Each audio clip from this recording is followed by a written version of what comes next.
All right, good afternoon, everybody. My name is Jamie Bartek, and I am the programs manager for the Kentucky Military History Museum at the Kentucky Historical Society. And I'd like to welcome you to another presentation of the Kentucky Military History Museum Speaker Series, which focuses broadly on aspects of military history, but with a particular emphasis on topics that relate to Kentucky, Appalachian Civil War, and Southern history. Many of the presentations that we have been virtual, but some of them are going to be hybrid, like the one that we have going on today, and will be held here at the History Center in Frankfort. And I want to put out there that our next virtual presentation will be August 1st at 6:30 with Dr. James Gregory, who will present on his latest book, Unraveling the Myth of Sergeant Alvin York, The Other 16.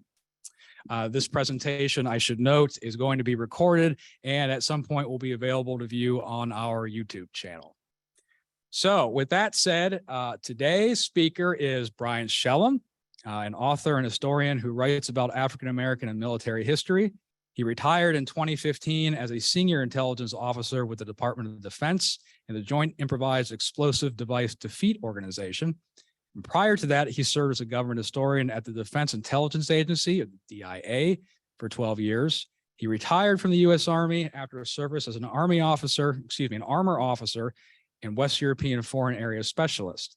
His career highlights include various troop assignments with tank units, a tour as an Army attaché in Bonn, Germany, Gulf War service with the 2nd Brigade, 1st Armored Division, and work as a senior political military analyst at DIA.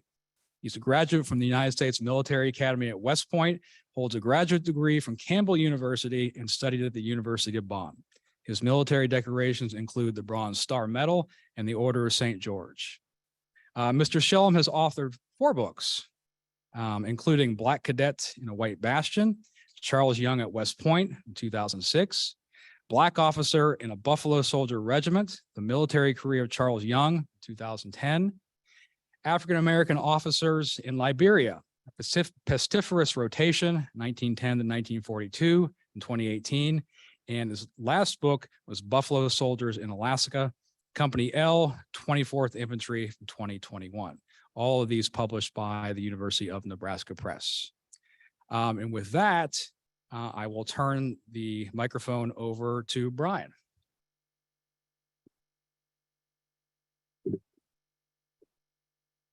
Thank you, and welcome this afternoon. I want to thank Jamie and the Kentucky Military History Museum for the opportunity to talk to you here today. It's my first visit to the facility, so I look forward to a chance after I talk to do a little exploring. First time I've lived in Louisville for 6 years, and I've never been to Frankfurt, so this is my first visit here. So I'm going to talk today about the legacy of now Brigadier General Charles Young, a Kentucky native who you should know about. And I'm going to do a couple of things briefly. I'm going to first talk about how I came to be interested in the subject of Charles Young and the Buffalo Soldiers. Then I'm going to tell you a little bit about Young, kind of do a survey of his career, and then bring you up to date on what's happened in the last decade or so, including here in Kentucky, and then maybe talk about a few references that I could find that he made of his home state of Kentucky. I really discovered Young by accident. I was, as Jamie said, I was the historian at the Defense Intelligence Agency after I retired from the Army. And Black History Month, about 25 years ago, I was looking for something to talk to the workforce about, like we're doing here. And somebody recommended I look into Charles Young, somebody who knew something about him.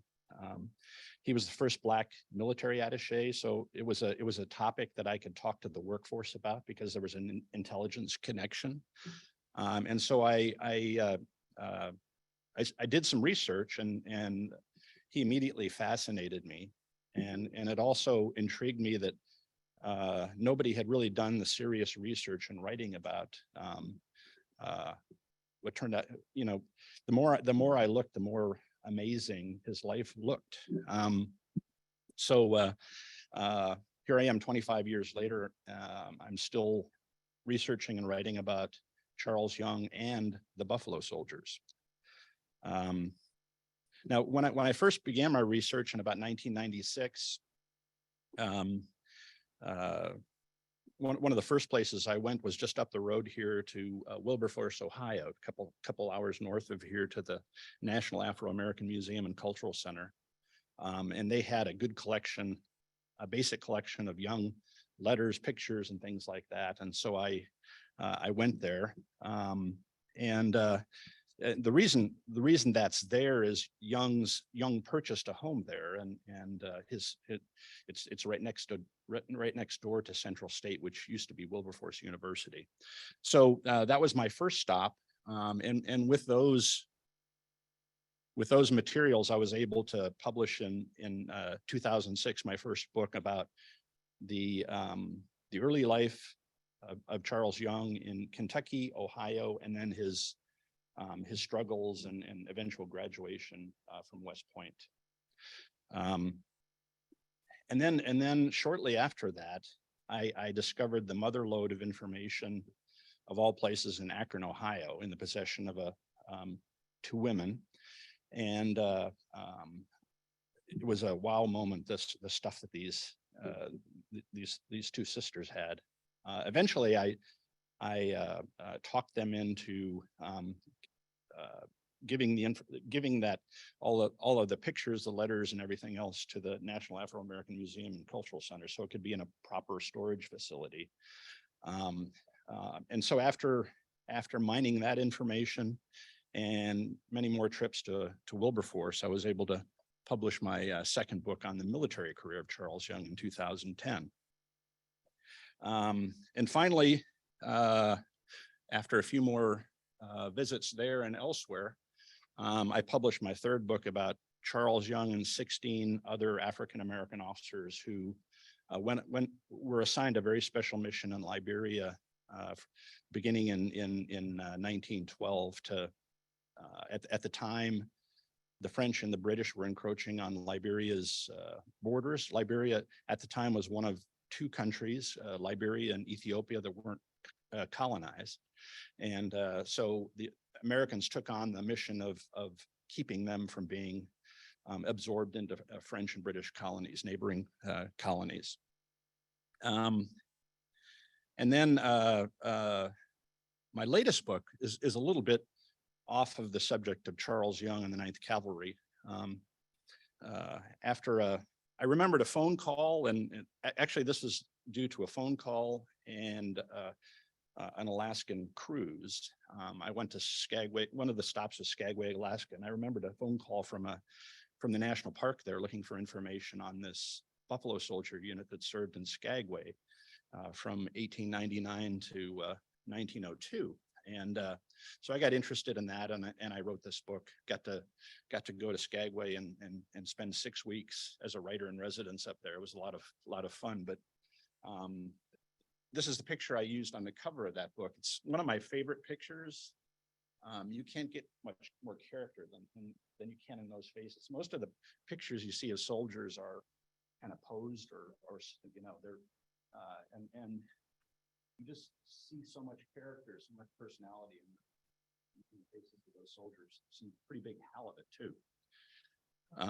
But that was a fun story to write, and it was doubly fun because I got to write about baseball, because the black soldiers in Company L loved to play baseball, and they wanted to compete against the team. So the Skagway had a fireman's team and a railroad team, and they played each other. I call it, in my book, I call it baseball diplomacy.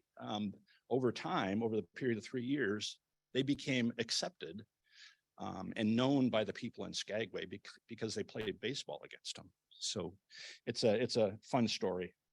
My latest book, which I've just completed and should be out by the end of the year, early next year, is Buffalo Soldiers in California. It tells the story of Charles Young and the 9th Cavalry in 1902 to 1904 when they were stationed at the Presidio of San Francisco. And during that time, summer of 1903, Charles Young and 2 troops of cavalry rode out to Sequoia National Park, and he was the first Black national park superintendent. A lot of people don't realize in those days, the Army patrolled our national parks until the creation of the National Park Service in 1916. This is another great picture. You see, I'm going to talk about pictures. Charles Young is in the center seated. He was a captain, then a troop commander. You see 2 of his sergeants over on the far left seated. His first sergeant is in the rear rank all the way to the left. That's First Sergeant Jones. His quartermaster is in the middle row all the way to the right, Quartermaster Brown. And I was fortunate that Sergeant Nicholas, who's he was educated, and he wrote letters, and I was able to in Akron, Ohio, find his letters. And so it's very rare when you find an enlisted soldier that leaves a written record of events. He had a great memory too. So and in this book, as in my book on Alaska, I try to focus on the stories of the enlisted soldiers, the sergeants, the privates, because their stories are hard to tell because there's not many records. Easy to tell the stories of the officers, but the soldiers' stories are perhaps more important than the officers' stories. So I'm trying to focus more on the enlisted soldiers.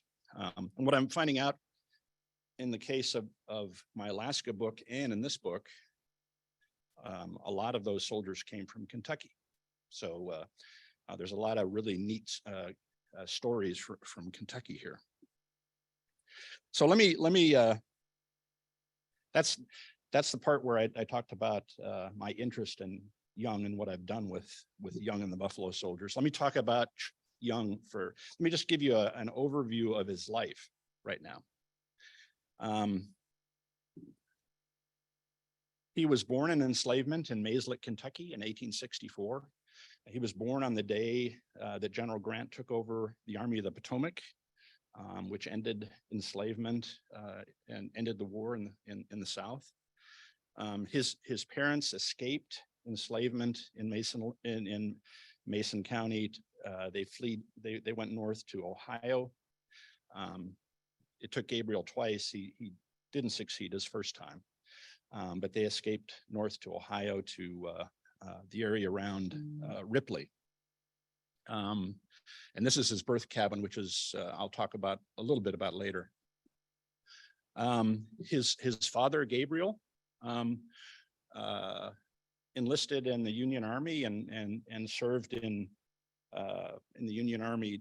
By that time, it was occupation duty in Vicksburg. And he brought home after his army service an appreciation for what the Army could do for a Black man, and instilled that in his son Charles. His mother Arminta was one of those rare educated enslaved women, and her mother was also educated, and she homeschooled Charles Young and kind of is responsible for his education. So you had an appreciation for what the Army could do for a Black man and a good education, and that kind of went together to after he graduated from an integrated high school in Ripley. He won a nomination to West Point in 1884. He's in the back row all by himself. And he was a 5-year man. He had some trouble with mathematics his plebe year and had to repeat his plebe year. And then he had some difficulties with engineering in his senior year, but was tutored by George Goethals, who later was a brigadier general and built the Panama Canal. Pretty good tutor in engineering. So he finally graduated. He had a really tough time at West Point, silenced and shunned essentially for all 5 years. But he persevered with a combination of sense of humor, intellect, and music. He was a musician. He filled his lonely alone time with music. So he graduated and joined the 9th Cavalry on the frontier. He served in the Frontier Army right at the tail end of the Indian Wars. This is a picture. This is the only picture I have of him on horseback, unfortunately.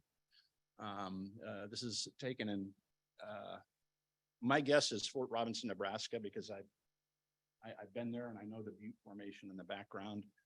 But I have no, I'm just basing that on my an educated guess, let's call it that.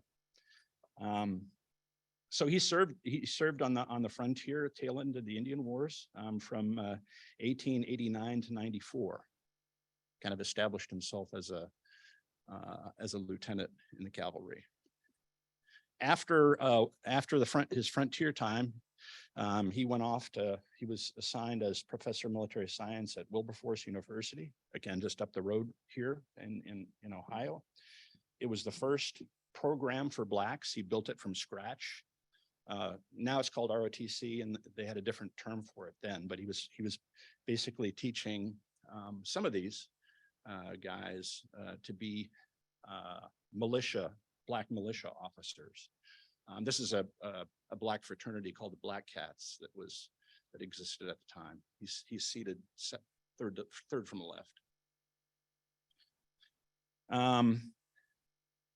During his time at Wilberforce, the Spanish-American War broke out. He requested that he return to his regiment, the 9th Cavalry, which was about to be committed to battle in Cuba. The Army refused. They said, you need to stay in place and train the force. So he accepted a volunteer major's position in the Ohio the Ohio militia, and led the 9th Ohio Volunteer Battalion during the Spanish-American War. Saw no action.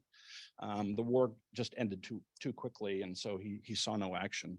But good experience for him. He went back to his regiment and fought in the Philippine American War. That was America's first guerrilla war. The Philippines became a U.S. possession after the Spanish-American War. The Filipinos wanted to govern themselves, and so we had to fight a war to retain the Philippines. And there he's seated in the middle with his saber. Sitting right next to him is his first lieutenant, Samuel Pearson, who was an exception to the rule in those days. Most white officers avoided service with Young. This guy actually volunteered to be with Young because he knew he was an excellent cavalry officer and would learn from him. They became very, very good friends. And then after they returned from the Philippines, he went to the city of San Francisco. And then this is a picture of him in the park I mentioned in 1903. This is at the end of a successful road building season, park patrolling, and he threw a picnic for his white engineer employees and for the family members and for tourists who happened to be there to celebrate the opening of the giant forest. Anybody been to Sequoia? The windy mountain road that goes up to the giant forest, he was the one that built it. After San Francisco, he was assigned as the military attaché to Haiti and Dominican Republic, the first Black officer to be assigned as a military attaché overseas. This is an intelligence map he drew.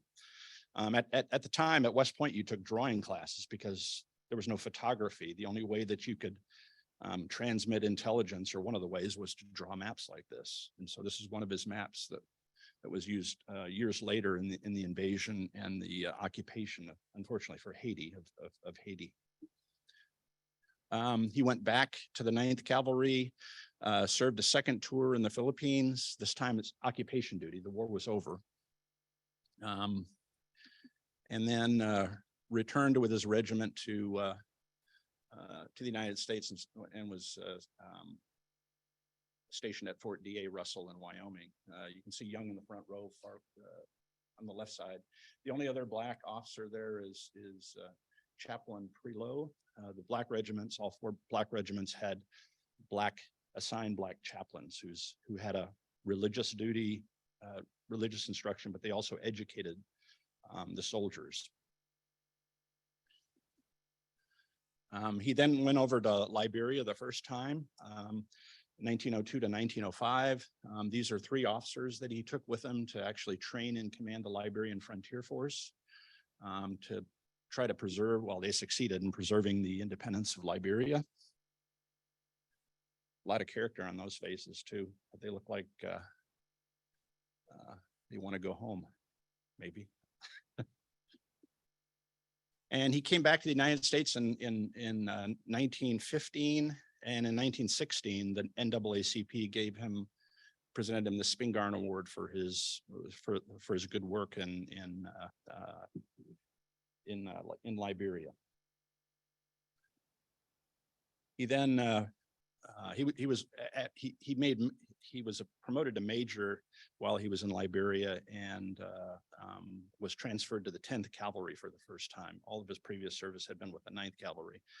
And he at this time, 1916 to 1917, he went with General Pershing to Mexico, chasing Pancho Villa during the Punitive Expedition. So he served at that point as a squadron commander, commanding 4 troops of cavalry. And finally, after Mexico, the United States was getting ready to enter World War I. They needed qualified, professional, regular Army officers. He went up for promotion board to colonel. They found some medical issues, some real medical issues. He had high blood pressure, Bright's disease, sclerotic arteries, but he was physically fit and he wanted to serve. So the promotion board recommended that the medical conditions be waived and that he be allowed to serve in West Europe during World War I. They needed him. So the recommendation went to Washington. President Wilson, Secretary of War Baker were no friends of African Americans. They refused, and they just shuffled him off to retirement. Promoted him colonel, but shuffled him off to retirement in Ohio. It was about that time that he made his famous. He rode his horse Blacksmith 500 miles from Wilberforce to the steps of Washington D.C. to prove his fitness. He got an interview with Secretary of War Baker, who promised him a combat command, but never delivered. A week before the end of World War I, they recalled him to active duty to Camp Grant, Illinois, to clean up a racial mess there. He did that and then went back on retirement after that. The war was over. And then finally, in 1920, the Army recalled him to active duty one more time as military attaché to serve a second tour in Liberia, which begs the question: if he was too sick to go serve in Western Europe in 1917, how is he well enough to serve in West Africa in 1920? So his friend W.E.B. Du Bois, said it exactly. He publicly went out and said that the War Department was just giving him a death sentence. And he did die on an intelligence mission to Nigeria in 1922. And he was buried in Lagos. This is a picture from the ceremony there.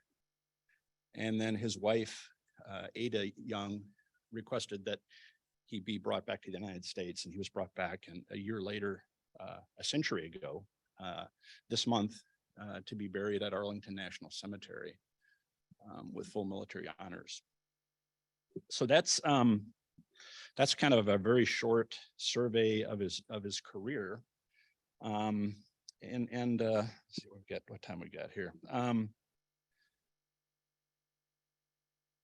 I don't know if you're interested. I'm just gonna read a couple of vignettes from his. I just picked out 3 vignettes that kind of show his military, some of the amazing things he did in his military career. The first comes from his time in the Philippine American War. And here he is with he's not in this picture. This is a picture of just his non-commissioned officers. He had about 100 men in his troop. And I'm gonna read this out of my book, just a short description. I Troop fought a running gun battle up 18 miles of tidal river with dense jungle crowding both banks. It took them 12 days and 4 boats under the watchful eyes of the local guerrillas who attacked at every opportunity. The rebels attempted to ambush I Troop at least twice, and Young was able to fight off both assaults without loss of life, in one case capturing a brass cannon and other enemy stores. Young did all of this from boats or on foot, fighting alternately as naval and light infantry, always surprising the enemy and retaining the initiative. And this from a Black cavalry officer whose most recent experience with his troop had been cavalry duty at Fort Duchesne, Utah. Pretty amazing. He also, this is a great picture of the Liberian frontier force that his officers led in Liberia. There was a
Test one. Seems to be working. I think they can all hear me. Yeah. On there. And so Frank Sinconis really got the ball rolling. He did a very short segment of 5 minutes in 2017, and then he did another one that showed in May, where I got to be the talking head. So he kind of got it all rolling. And finally, yeah, this just happened June 1st. I was there for when Governor Bashir signed a proclamation creating the Brigadier General Charles Young Historical Corridor that runs from Camp Nelson to Maysville, and they're hoping to extend that on through Ohio up to Wilberforce. And I wanted to end up just kind of bring it back to Kentucky, since I brought it back to Kentucky, and just talk about a couple of I scoured my books and notes for references that Charles Young made to Kentucky. And you think, he left when he was 6 months old. What kind of a memory does he have of Kentucky? But his parents grew up in Kentucky, and they passed on stories, and he had a lot of relatives that stayed south of the border in Kentucky. So I found a couple. The first one is kind of interesting. He told a friend once in 1904, when he was stationed at the Presidio, that during his travels, I don't know where he was. I've never been able to find a source that said he ever traveled through Kentucky in all the years, but I bet he did, but I don't know. But anyhow, during his travels, he was on a train one time, and he ran into the old family mistress from his enslaved time, and she lamented, "Oh, Charles, why didn't you stay on with us?" And he replied, "Madame, I'm not always your obedient servant," and gave her a bow. Kind of shows his sense of humor and some little irony. And he also, there was a case in the same year, and well, when he went up to Sequoia National Park, one of the reporters said, "We hear you're from Kentucky, and around here, Kentuckians are looked upon as men who will use a gun." And he said, "Well, you just tell everybody we're serious about protecting the park, and you can just tell everybody all of my soldiers are from the Bluegrass State." So yeah, he wasn't threatening anybody, but he was trying to impress upon them that he was going to enforce the laws of the park.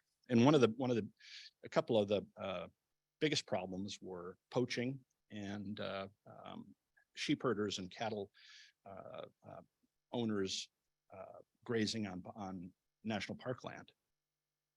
And then the last one was when he was in Mexico during the punitive expedition, and he was complimenting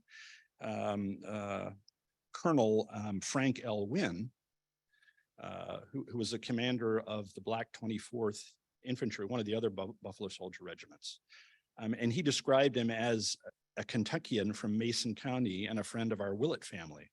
So this is a reference to the Willett family that owned Gabriel and Arminta Young. So how ironic is that he actually went to West Point at a time with a man whose best friend was part of the Willett family that owned his parents. Can you imagine that? As just hard to imagine a thing like that.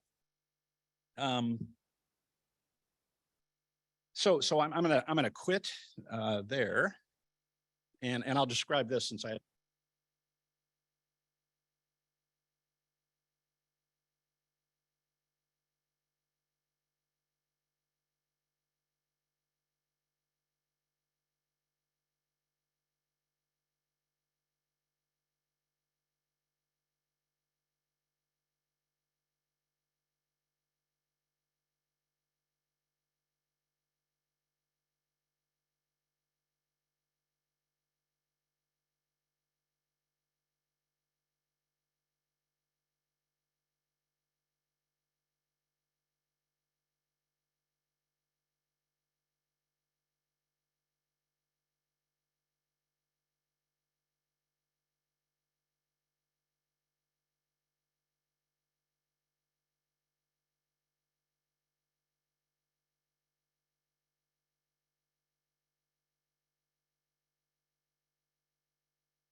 This is my favorite part, by the way.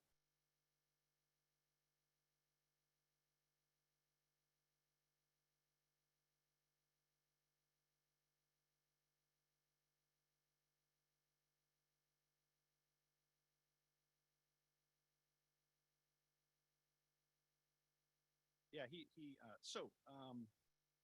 wasn't happy about being forced into retirement. All he wanted to do was fight for the United States. The army was his home, and he just wanted to lead black troops in Europe and be part of, be part of the force that went over to Europe to defeat Germany. Wilson and Baker said no, and they sent him home. And to a certain extent, he felt constrained because he's still still retired. He was a retired colonel, so he couldn't go public. He couldn't badmouth the political leaders. He couldn't badmouth the army, and so he did what he could do. He did a protest ride, which nobody could really criticize him for. So he saddled up his Kentucky mare blacksmith and rode all the way from Ohio. He stopped every, he left it. He wrote a diary of his time. Unfortunately, that diary has disappeared. There's a couple of articles that were written about it that had access to the diary. We know where he stopped. So he stopped at little towns about every 15 to 20 miles. That's about what you can go in a day on a cavalry horse. And by the way, I just recently learned you don't ride a cavalry horse all day. You ride a cavalry horse for about an hour or two, and then you dismount, and then you walk it for about an hour, and then you water it, and then you get back on. A horse can walk faster than a man, so you can actually get there faster. But that's what he did. He went towns. He went through Old Highway 35, through Ohio. I've retraced his steps through Ohio, through West Virginia, through Virginia, and then into DC. In some towns, he was able to find lodging. In other towns, he had to sleep in the barn or the stable with a horse. There's a story where he went to one black hotel that welcomed. There were separate hotels in those days. In Virginia, a black hotel, and he was so dirty and dust worn that the black proprietress was afraid to give him access, and somebody recognized him. Oh, hi, Charles, and she was embarrassed, and of course gave him a place to stay. And then in another Virginia hotel that had a sign out there that said no blacks, they gave him a room. So he got a kind of a mixed reaction. So the diary doesn't exist. I don't know where the diary is. But he got his hearing with the Secretary of War. The Secretary of War promised him a command, but he was just trying to push off the problem until it wasn't a problem anymore. So they waited until a week before the war and called him up to do some dirty work that needed to be done at Camp Grant, Illinois. So that's kind of that story. After that, he was asked by W.E.B. Du Bois to be on the executive board of the NAACP, and he agreed as long as it was clear that he would not be considered disloyal to the Army if he did that. He didn't have to say anything against the Army, and of course he did. He served on the NAACP board. So.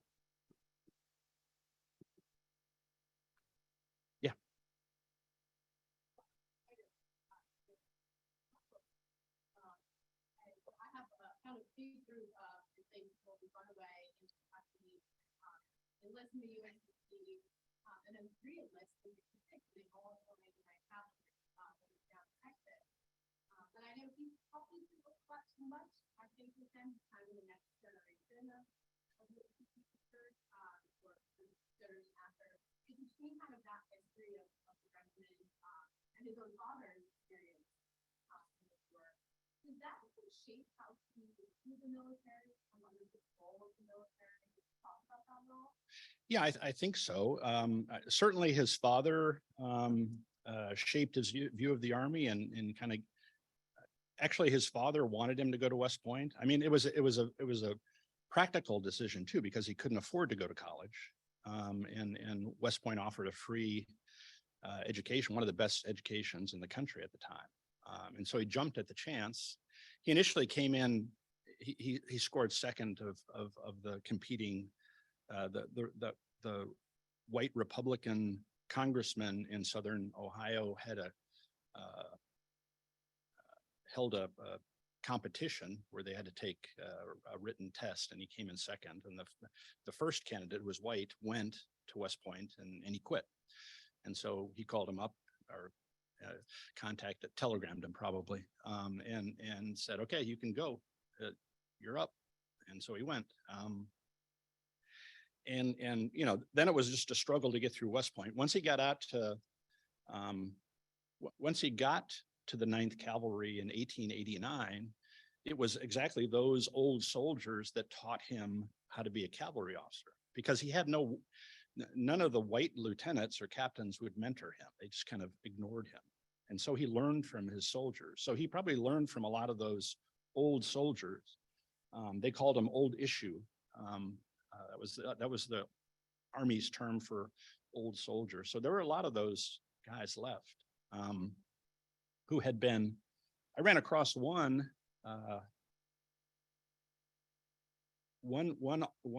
sergeant in Young's I Troop who grew up in New Orleans, and he joined one of the precursor units, the 41st, that was then brought into the 24th.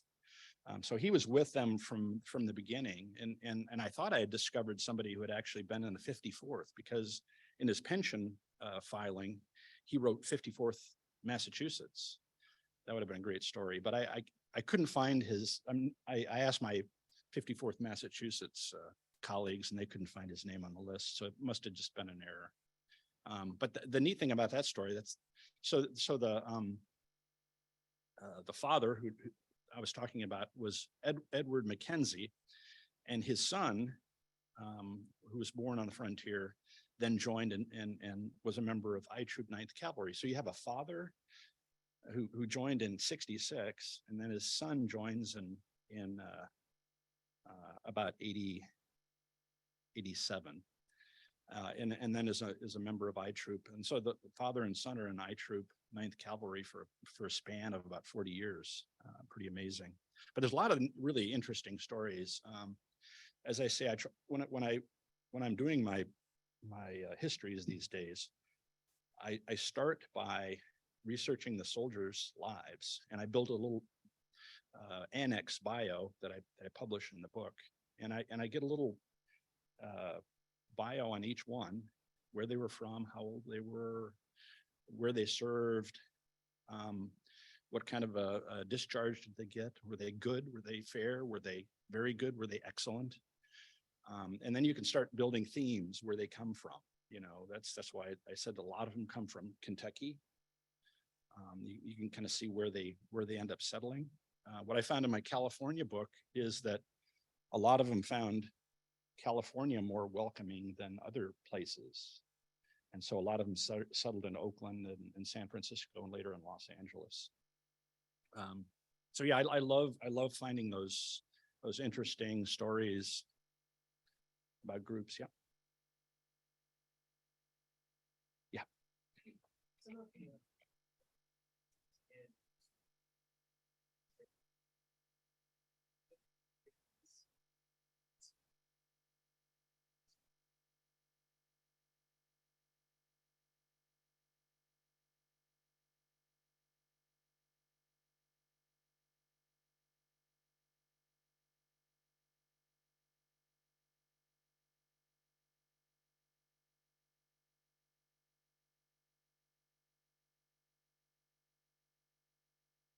Yeah, I have to say, for the most part, he was just a good soldier. He,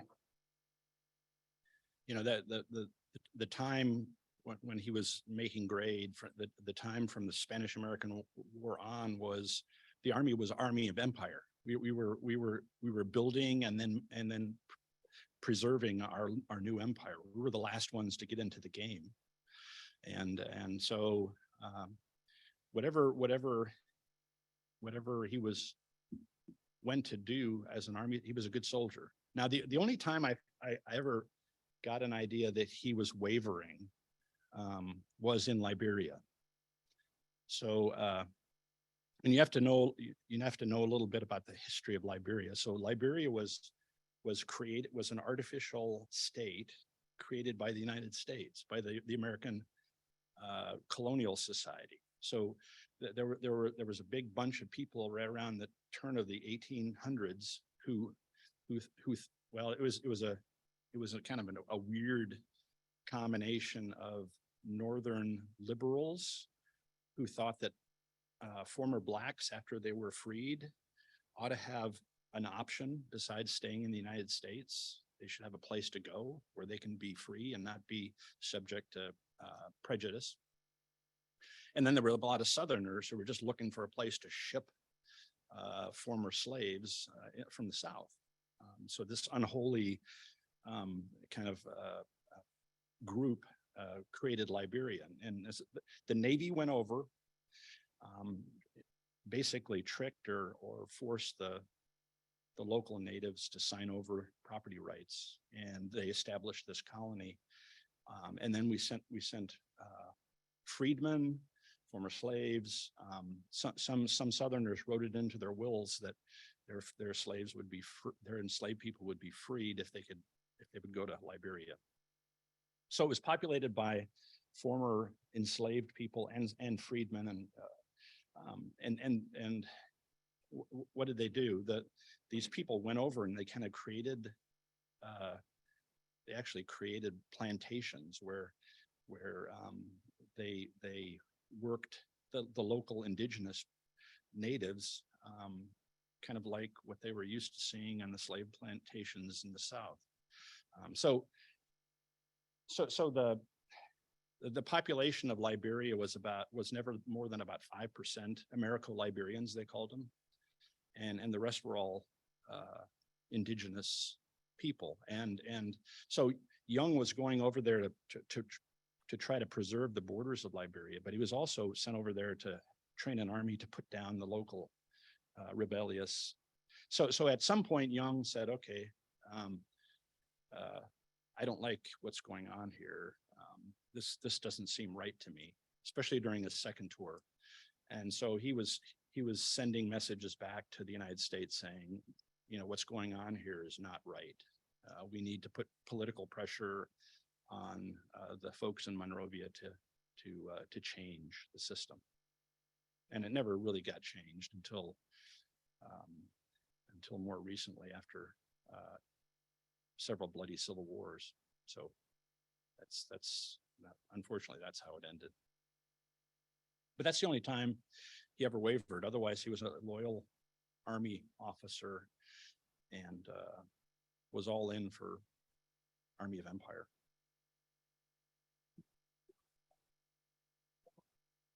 Yes, ma'am.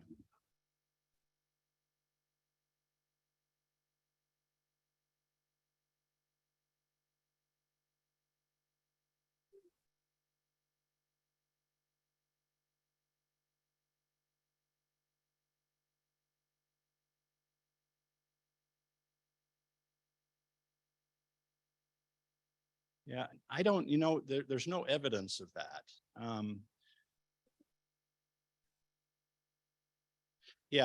Like much like Booker T. Washington or something along those lines of being he actually there were some more radical blacks at the time who criticized him a bit, but that was very rare.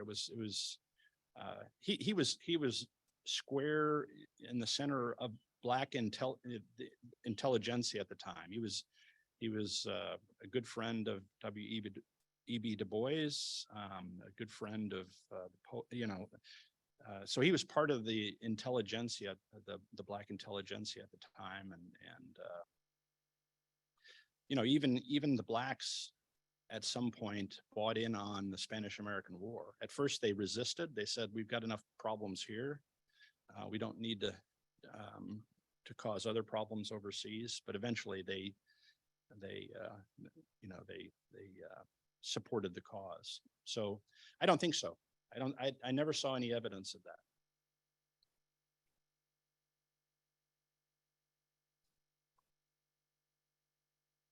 So thank Brian Shellum for